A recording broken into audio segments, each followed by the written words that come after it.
BBC Urdu کے programme سیربین میں خوش آمدید. ہمارے لندن اسٹوڈیو سے میں ہوں عالیہ ناز کی.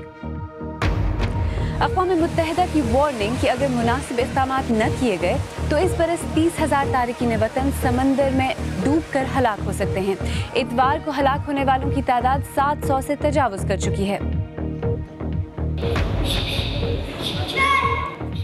چہارت رات سے خطرات میں گھرے کویٹے کی ہزارہ کمیونٹی کے بچے کس طرح خوف کا مقابلہ مارشل آرٹ سے کر رہے ہیں اور صوبے کے وزیر اعلیٰ کہتے ہیں کہ حالات بہتر ہوئے ہیں.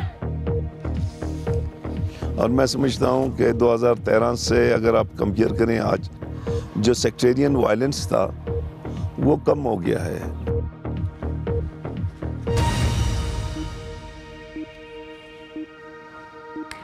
انٹرنیشنل آرگنائزیشن فار مائیگریشن نے کہا ہے کہ پچھلے برس کے مقابلے میں اس برس بحیرہ روم پار کر کے یورپ پہنچنے کی کوشش میں ہلاک ہونے والوں کی تعداد 30 گنا زیادہ ہے. ادارے کے ترجمان کے مطابق اس برس ہلاک ہونے والوں کی تعداد 1750 تک پہنچ چکی ہے. اقوام متحدہ نے خبردار کیا ہے کہ اگر یورپ نے تارکین وطن کی حفاظت کے لیے مناسب اقدامات نہیں کیے تو اس برس مرنے والوں کی تعداد 30,000 تک پہنچ سکتی ہے. 2 روز قبل بھی تارکین وطن سے لدی ہوئی ایک کشتی کے ڈوبنے سے 700 سے زیادہ افراد ہلاک ہو گئے تھے. کلائیو مائری کی رپورٹ پیش کر رہے ہیں زیاد ظفر. رات کے اندھیرے میں کوسٹ گارڈ کی ایک کشتی کنارے سے آ لگتی ہے. اس پر سوار انسان ایک غیر معمولی سفر طے کر کے یہاں پہنچے ہیں. تھکاوٹ سے نڈھال یہ مائیں اپنے بچوں کو سینے سے لگائی ہوئی ہیں. اس بچے کو ابھی احساس نہیں ہے کہ اس کی ماں کتنے خطرے پار کر کے اسے یہاں لائی ہے. سمندر کی وسعتوں کے پار ایک ایسا سفر جو اس جیسے ہزاروں بچوں اور بڑھوں کو زندہ نگل چکا ہے. شام سے آنے والے یہ تقریباً 100 تارکین وطن اب یورپی حدود میں محفوظ ہیں، لیکن دوسری کشتیوں میں ان کے ساتھ جو چلے تھے یار وہ شاید کبھی نہ ملیں. لاشوں کی تلاش کرنے والی کشتیوں کے یہ انفراریڈ مناظر ہیں. کل رات اس بے رحم سمندر میں کہیں نہ کہیں 700 جانیں ہمیشہ کے لیے کھو گئیں. اس حادثے میں صرف 28 لوگ بچ پائے. اب ان کے سامنے ان کے ساتھیوں کی لاشیں اٹھائی جا رہی ہیں. خواب کچھ اور تھے اور منزل کچھ اور. یورپی سرزمین کو چھونا ان لوگوں کے لیے ایک نئی زندگی کے آغاز کی علامت ہونی تھی، لیکن اب یہ پردیس کی مٹی ان کی آخری آرام گاہ بن کے رہ گئی ہے. سسلی کے شہر کتانیا کے میئر نے مجھے بتایا کہ وہ اپنے ملک کی محدود گشت کرنے کی پالیسی سے انتہائی شرمندہ ہیں. ان کا کہنا تھا کہ سسلی کے ساحلی علاقے قبرستانوں سے بھرے ہوئے ہیں جہاں سینکڑوں تارکین وطن دفن ہیں، لیکن سب سے بڑے قبرستان سسلی کی آبنائیں ہیں جہاں دسیوں ہزاروں لوگ موت کے منہ میں گئے ہیں. کچھ لوگوں کے نزدیک یہ یورپ کے لیے ایک سنگین لمحہ فکریہ ہے. اب دیکھنا ہوگا کہ یورپ کے قائدین اس مسئلے کا سامنا کیسے کرتے ہیں. کلائیو مائری کی رپورٹ. لیبیا سے بحیرہ روم کے راستے یورپ جانے کی کوششوں میں سینکڑوں تارکین وطن کے ڈوبنے کی خبروں نے دنیا بھر میں تشویش پیدا کر دی ہے. ہزاروں تارکین وطن اب بھی اپنی جانوں کو خطرے میں ڈال کر سمندر عبور کر کے یورپ پہنچنے کی کوششوں میں ہیں. BBC عربی سروس کے نمائندے فراز کیلانی نے لیبیا کے شہر زنتان سے یہ رپورٹ بھیجی ہے جو پیش کر رہے ہیں فراز ہاشمی. مغربی لیبیا میں یہ مناظر عام ہیں. سڑکوں کے کنارے درجنوں لوگ دہاڑی کے منتظر ہیں. وہ ہزاروں کلومیٹر کا سفر کر کے یہاں پہنچے ہیں. بہتر زندگی ہر ایک کا خواب ہے. ان لوگوں کی اکثریت بحیرہ روم عبور کر کے یورپ پہنچنا چاہتی ہے. جان 2 ماہ قبل زنتان پہنچے تھے. ابھی تک وہ کچھ زیادہ پس انداز نہیں کر پائے ہیں. ان کا کہنا ہے کہ ہو سکتا ہے کہ انہیں $1,000 جمع کرنے میں 2 سال لگ جائیں. میرے پاس کوئی کام نہیں ہے، جو کام مل جائے میں کر لیتا ہوں. زنتان کا شہر سمندر سے 100 کلومیٹر کے فاصلے پر واقع ہے. حکام کا کہنا ہے کہ انہیں مہاجرین کا ریکارڈ رکھنے میں دشواری پیش آ رہی ہے. اب تک انہیں کوئی مدد نہیں ملی ہے. حکومت کیسی حکومت؟ اگر یہاں حکومت ہوتی تو یہاں پر کوئی سمگلنگ نہ ہوتی اور کوئی غیر قانونی مزدور نہ ہوتے. لوگوں کے لیے حالات انتہائی دشوار ہیں. ان کی اکثریت اس طرح کے گوداموں میں رہتی ہے. انہیں خطرات کا اندازہ ہے، لیکن اپنی زندگی کے اس مشکل دور سے وہ نکلنا اور ایک نئی زندگی شروع کرنا چاہتے ہیں۔ جہاں جاؤ وہاں مشکل، اس لیے میں یورپ جانا چاہتا ہوں جہاں میں گزارا کر سکوں۔ وہاں جانے کا ایک ہی راستہ ہے اور وہ اس سمندر سے گزر کر جاتا ہے۔ مجھے علم ہے کہ سمندر عبور کرنا خطرے سے خالی نہیں، لیکن میں نے سب خدا پر چھوڑ دیا ہے۔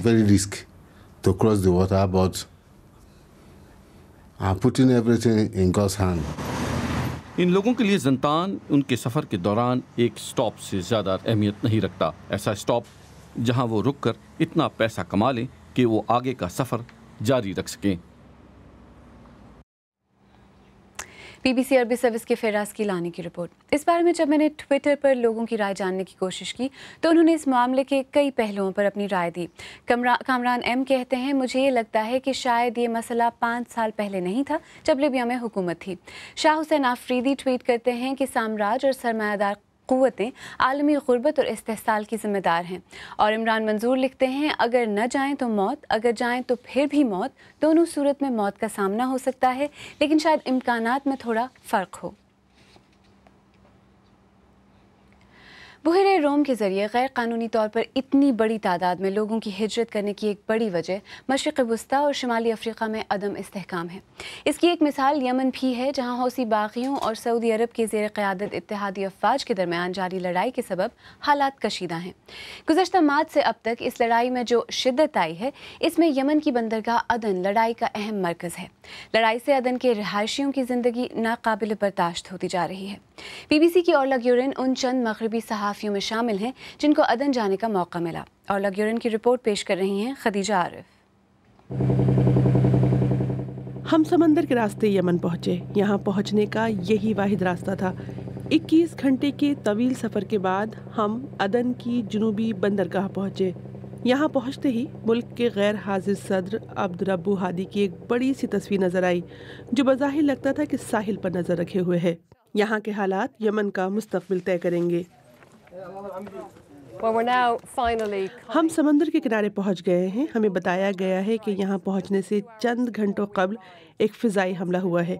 ہمیں متنبہ کیا گیا ہے کہ ہم ضرورت سے زیادہ یہاں نہ رکیں، کیونکہ یہاں ہمیشہ القاعدہ کی جانب سے اغوا کیے جانے کا خدشہ رہتا ہے۔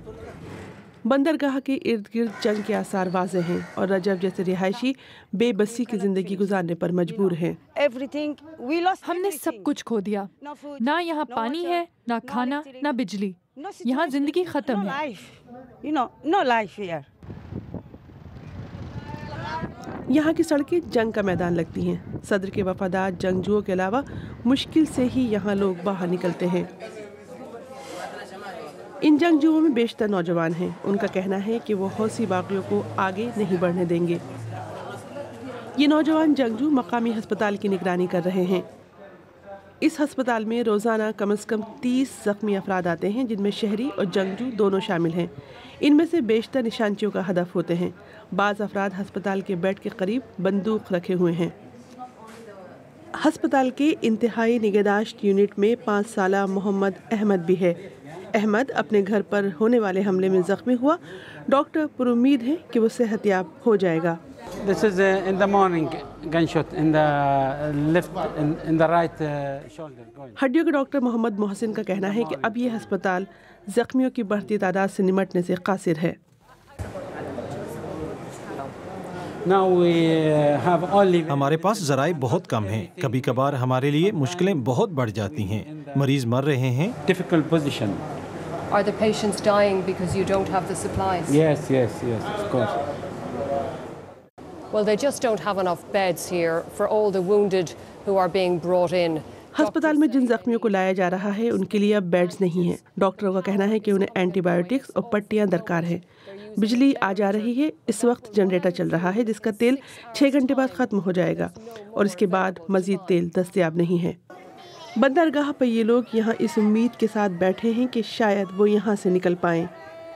ان میں برطانیہ کے شہر برمنگم کے عبدل بھی ہیں، جو یہاں جاری خانہ جنگی کے سبب پھنسے ہوئے ہیں۔ آپ گھر کو ہلتے ہوئے محسوس کر سکتے ہیں، گھروں کو گرتے دیکھتے ہیں۔